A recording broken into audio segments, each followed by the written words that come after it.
ಮೀನು ಮಾರಿ ಜೀವನ ತೆಗೆಯುವವರಿದ್ದಾರೆ, ಮರವೈ ತೆಗೆದು ಜೀವನ ಮಾಡುವವರು ಇದ್ದಾರೆ. ಆದ ಕಾರಣ ನಮ್ಮ ಹಿತ್ತಲಿಗೆ ಹಾಕಿದ್ದ ಬೇಲಿಗಳನ್ನು ತೆರವುಗೊಳಿಸಬೇಕು. ಊರವರಿಗೆ ಮಾಹಿತಿ ಕೊಡಬೇಕಲ್ಲ, ಊರವರಿಗೆ ಒಂದು ಸಭೆ ಏನು ಕರೆಸಲಿ, ಯಾಕೆ ಈ ಥರ ಆಗ್ತೀರಿ, ಇಲ್ಲ ನಿಮಗೆ ಮಾತಾಡುವ ಹಕ್ಕೇ ಇಲ್ಲ ಅಂತ ಹೇಳ್ತಾರೆ. ನಮ್ಮದು ಮನೆಯಲ್ಲಿ ಯಾವುದೆಲ್ಲ ಸಾಮಾನು ಉಂಟು ಇವರ ಜನ ಎಲ್ಲ ತಂದು ಯಾವ ರೀತಿ ಇದು ಮಾಡಿದರೆ ಎಲ್ಲ ಬಿಸಾಡ್ತಾ ಇದ್ದಾರೆ. ಮತ್ತು ನಾವು ಅಲ್ಲಿ ಮಾತಾಡುವಾಗ ಕ್ವಶನ್ ಅವರ ಮಾತಾಡುವಾಗ ನೀವು ವಿಡಿಯೋ ಮಾಡಿ ಅವರ ಮೇಲೆ FIR ಹಾಕಿ ಅಂತ ಎಲ್ಲರ ಹತ್ರ ಇಲ್ಲಿ ನಮ್ಮ ಎದುರಿಸ್ತಾರೆ. ತಣ್ಣೀರ್ಬಾವಿಯ ಜನ ಆತಂಕದಲ್ಲಿದ್ದಾರೆ.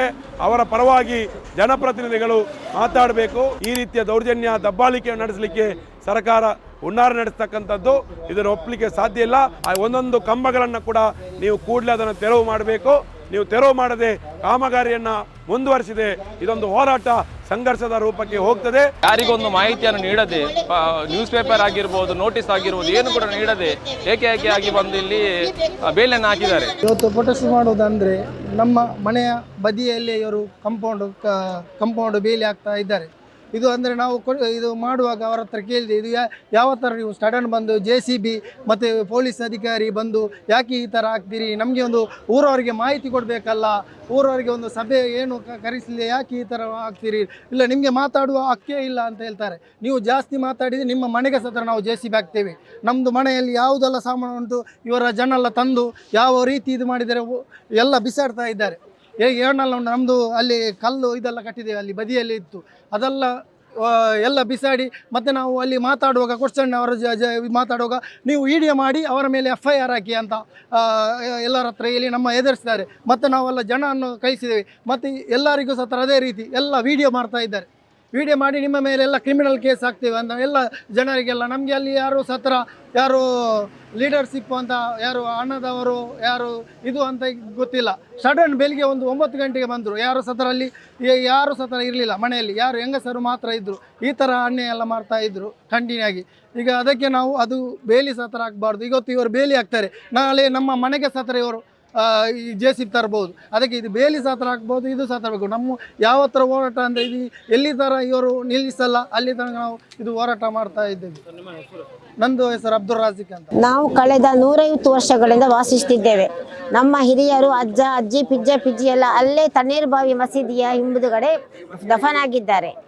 ಈಗ ಸಡನ್ ಆಗಿ ಬಂದು 2-3 ತಿಂಗಳಿಂದ ಇವರು ನಮಗೆ ಜಾಗ ಬೇಕು ಅಂತ ಹೇಳಿ ಎಲ್ಲ ಕಡೆ ಹೋಗ್ತಾ ಇದ್ರು.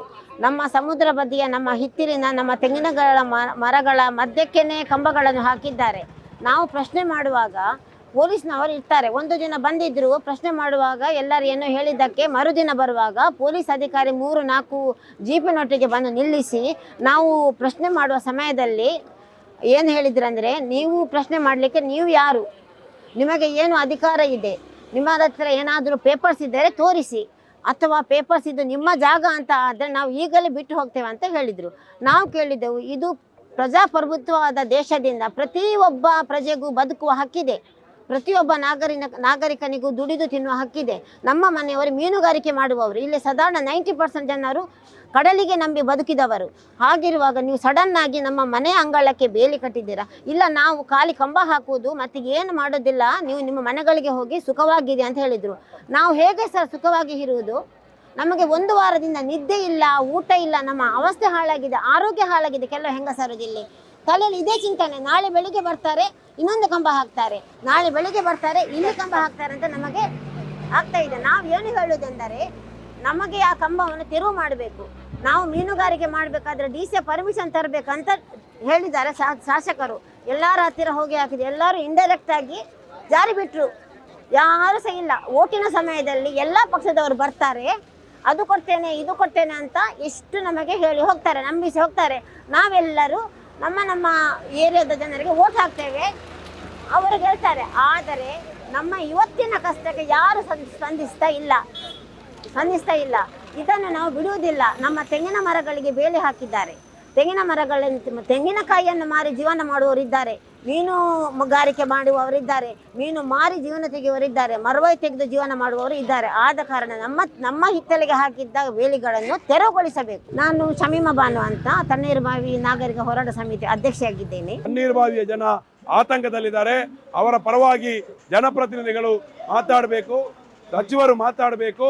ಅಲ್ಲಿರ್ತಕ್ಕಂಥವರ ಬದುಕಿಗೆ ರಕ್ಷಣೆಯನ್ನು ಕೊಡಬೇಕು. ಮೂಕಪೇಕ್ಷಕರಾಗಿ ನೋಡುವಂಥದ್ದಲ್ಲ. ಕಾಂಗ್ರೆಸ್ ಇರಲಿ BJP ಇರಲಿ, ನೀವು ಸತತವಾಗಿ ಸರ್ಕಾರವನ್ನು ನಡೆಸ್ತಾ ಇದ್ದೀರಿ. ಅಲ್ಲಿರ್ತಕ್ಕಂಥ ಜನರಿಂದ ಓಟನ್ನು ಪಡಿತಾ ಇದ್ದೀರಿ, ಅವರಿಗೆ ವೋಟರ್ ID ಕಾರ್ಡ್ಗಳನ್ನ ಕೊಡ್ತೀರಿ, ಅಲ್ಲಿ ಅವರಿಗೆ ಆಧಾರ್ ಕಾರ್ಡ್ಗಳನ್ನು ವಿತರಣೆ ಮಾಡಿದ್ದೀರಿ, ರೇಷನ್ ಕಾರ್ಡ್ಗಳನ್ನು ಕೊಡ್ತೀರಿ, ಅಲ್ಲಿ ಶಾಲೆ ಇದೆ, ಮಸೀದಿ ಇದೆ, ಮಂದಿರ, ಚರ್ಚ್ಗಳಿದೆ. ಅದೆಲ್ಲವೂ ಇದ್ದಾಗ ಕೂಡ ಅಲ್ಲಿ ಅವರನ್ನ ನಾಗರಿಕರಾಗಿ ಅವರ ಬಳಸ್ತಕ್ಕಂಥ ವಸತಿಯ ಹಕ್ಕನ್ನು ಪಡೀಲಿಕ್ಕೆ ಅವ್ರಿಗೆ ಎಲ್ಲ ರೀತಿಯ ಅರ್ಹತೆಗಳಿವೆ. ಆ ಅರ್ಹತೆಗಳನ್ನು ಅವರು ಈ ಭೂಮಿಯನ್ನ ಅವರಿಗೆ ಕೊಡುವ ಮೂಲಕ ಅವರ ಭೂಮಿಯಲ್ಲಿರ್ತ ಅವರ ಅಕ್ರಮ ಸಕ್ರಮ ಮಾಡಿಕೊಂಡಿರ್ತಕ್ಕಂಥ ಭೂಮಿಗೆ ಹಕ್ಕುಪತ್ರವನ್ನು ಕೊಡಬೇಕು. KEDB ಕಳೆದ 45 ವರ್ಷಗಳಿಂದ ಖಾಲಿ ಬಿಟ್ಟಿರ್ತಕ್ಕಂಥ ಜಾಗ. ಸರ್ಕಾರದ ನಿಯಮ ಹೇಳ್ತದೆ, ಸರ್ಕಾರದ ಭೂ ಸ್ವಾಧೀನ ಕಾಯ್ದೆ ಪ್ರಕಾರ ಯಾವ ಉದ್ದೇಶಕ್ಕಾಗಿ ಭೂಮಿಯನ್ನು ಸ್ವಾಧೀನಪಡಿಸೋದೋ ಆ ಉದ್ದೇಶಕ್ಕೆ ಬಳಕೆ ಆಗದಿದ್ದರೆ ಆ ಭೂಮಿಯನ್ನ ವಾಪಸ್ ಜನರಿಗೆ ಕೊಡಬೇಕೆನ್ನುವಂಥದ್ದು ನಿಯಮ ಇದ್ದಾಗಲೂ ಕೂಡ ಇವತ್ತು ತಣ್ಣೀರುಬಾವಿಯ ಜನರಲ್ಲಿ ಬಗ್ಗೆ ಇವತ್ತು ಏನು ಈ ರೀತಿಯ ದೌರ್ಜನ್ಯ ದಬ್ಬಾಳಿಕೆ ನಡೆಸಲಿಕ್ಕೆ ಸರ್ಕಾರ ಹುನ್ನಾರ ನಡೆಸ್ತಕ್ಕಂಥದ್ದು, ಇದನ್ನು ಒಪ್ಪಲಿಕ್ಕೆ ಸಾಧ್ಯ ಇಲ್ಲ. ಇವತ್ತು ತಣ್ಣೀರುಬಾವಿಯ ಜನರು ಹೋರಾಟ ಸಮಿತಿಯನ್ನು ರಚನೆ ಮಾಡಿಕೊಂಡಿದ್ದಾರೆ. ಆ ಹೋರಾಟ ಸಮಿತಿ ಜೊತೆಯಲ್ಲಿ DYFI ಇದೆ, ದಲಿತ ಹಕ್ಕುಗಳ ಸಮಿತಿ ಜೊತೆಯಲ್ಲಿದೆ. ಈ ಹೋರಾಟವನ್ನ ಇವತ್ತು ಯಾರು ಕಂಬಗಳನ್ನು ಹಾಕಿ ತಡೆಗೋಡೆ ಹಾಕಿದ್ದಾರೆ, ಆ ಒಂದೊಂದು ಕಂಬಗಳನ್ನು ಕೂಡ ನೀವು ಕೂಡಲೇ ಅದನ್ನು ತೆರವು ಮಾಡಬೇಕು. ನೀವು ತೆರವು ಮಾಡದೆ ಕಾಮಗಾರಿಯನ್ನ ಮುಂದುವರಿಸಿದೆ ಇದೊಂದು ಹೋರಾಟ ಸಂಘರ್ಷದ ರೂಪಕ್ಕೆ ಹೋಗ್ತದೆ. ಕಾನೂನು ರೀತಿಯ ತೊಂದರೆಗಳಿಗೆ ಅವಕಾಶಗಳನ್ನು ನೀವು ಸರ್ಕಾರ, ಜಿಲ್ಲಾಡಳಿತ ಕೊಡಬಾರ್ದು. ಆ ಹಾಕಿರ್ತಕ್ಕಂಥ ಬೇಲಿಗಳನ್ನ ನೀವು ಎತ್ತಿ ಬಿಸಾಡದಿದ್ರೆ ನಾವು ಈ ಸಂಘಟನೆಯವ್ರ ಜೊತೆ ಸೇರಿಕೊಂಡು ಅಲ್ಲಿ ಹಾಕಿರ್ತಕ್ಕಂಥ ಒಂದೊಂದು ಕಂಬವನ್ನ ಅರಬ್ಬಿ ಸಮುದ್ರಕ್ಕೆ ಬಿಸಾಡ್ತೀವಿ ಅನ್ನುವಂಥ ಎಚ್ಚರಿಕೆಯನ್ನ ಈ ಮೂಲಕ ಕೊಡ್ತಾ ಇದ್ದೀವಿ. ಸರ್, ನನ್ನ ಹೆಸರು ಯೋಗಿಸ್ವಾಮಿ ಅಂತ, ತಣ್ಣೀರುಬಾವಿ ನಾಗರಿಕ ವೇದಿಕೆಯ ಕಾರ್ಯದರ್ಶಿ ಆಗಿದ್ದೇನೆ. ಸರ್, ನಾವು ಸುಮಾರು ನಮ್ಮ ಹಿರಿಯರ ಕಾಲದಿಂದ ನಾವು ಸುಮಾರು 90 ವರ್ಷದಿಂದ ನಮ್ಮ ಹಿರಿಯರು ತಣ್ಣೀರುಬಾವಿಯಲ್ಲಿ ವಾಸಿಸ್ತಾ ಬಂದಿದ್ದೇವೆ.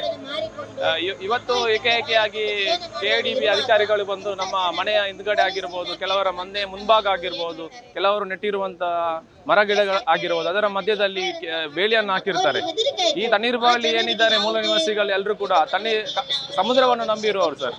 ಯಾಕಂದ್ರೆ ಇಲ್ಲಿ ಎಲ್ಲರೂ ಕೂಡ ಮೀನುಗಾರಿಕೆ ಮಾಡುವವರು, ಕೂಲಿ ಕಾರ್ಮಿಕರು, ಇವರೆಲ್ಲ ಇರುವಂತ ಈ ಜಾಗದಲ್ಲಿ ಇವರು ಒಂದು ಏಕಾಏಕಿ ಯಾರಿಗೊಂದು ಮಾಹಿತಿಯನ್ನು ನೀಡದೆ, ನ್ಯೂಸ್ ಪೇಪರ್ ಆಗಿರ್ಬೋದು, ನೋಟಿಸ್ ಆಗಿರ್ಬೋದು, ಏನು ಕೂಡ ನೀಡದೆ ಏಕಾಏಕಿಯಾಗಿ ಬಂದು ಇಲ್ಲಿ ಬೇಲಿಯನ್ನು ಹಾಕಿದ್ದಾರೆ. ಅದಲ್ಲದೆ ಈಗ ನೋಡಿ, ನಾವೆಲ್ಲರೂ ಒಂದು ಸಮುದ್ರ ಪೂಜೆ ಆಗಿರ್ಬೋದು, ನಮ್ಮ ದಿನನಿತ್ಯದ ಕೆಲಸ ಕಾರ್ಯಗಳಾಗಿರ್ಬೋದು, ಇದನ್ನೆಲ್ಲ ಹೋಗ್ಬೇಕಾದ್ರೆ ಇವರು ಈ ರೀತಿ ಬೇಲಿಯಲ್ಲಿ ಹಾಕಿದ್ರೆ ನಾವು ಹೇಗೆ ಹೋಗುದು? ಮತ್ತೆ ಏನಂದಲ್ಲದೆ ನಾವು ಇರುವಂತ ಈ ಜಾಗದಲ್ಲಿ 90 ವರ್ಷ ಆಯ್ತು. ಇವಾಗ ತನಕ 90 ವರ್ಷದಲ್ಲಿ ಇವರು ಇವಾಗ ಬಂದಿದ್ದಾರೆ. ಇಷ್ಟು ವರ್ಷ ಕಾಲ ಎಲ್ಲಿದ್ದಾರೆ ಅಂತ ನಮ್ಮೊಂದು ಕ್ವಶನ್ ಸರ್. ಯಾಕಂದ್ರೆ ಈಗ ಆಲ್ರೆಡಿ ಈಗ ತಣ್ಣೀರುಬಾವಿಯಲ್ಲಿ 2 ಬೀಚ್ ಡೆವಲಪ್ ಆಗಿದೆ. ಆ ಬೀಚ್ ಇಂದ ತುಂಬಾ ಅಭಿವೃದ್ಧಿ, ಜನರು ಬರ್ತಿದ್ದಾರೆ ತಣ್ಣೀರುಬಾವಿ ಪ್ರವೇಶ ಉದ್ಯಮವನ್ನು ನೋಡ್ಲಿಕ್ಕೆ. ಹಾಗೆ ಬೀಚ್ ಫೆಸ್ಟಿವಲ್ಸ್ ಆಗಿರ್ಬೋದು, ಇಂಥ ಅನೇಕ ಕಾರ್ಯಕ್ರಮಗಳು ತಣ್ಣೀರುಬಾವಿ ನಡೀತಾ ಇದೆ.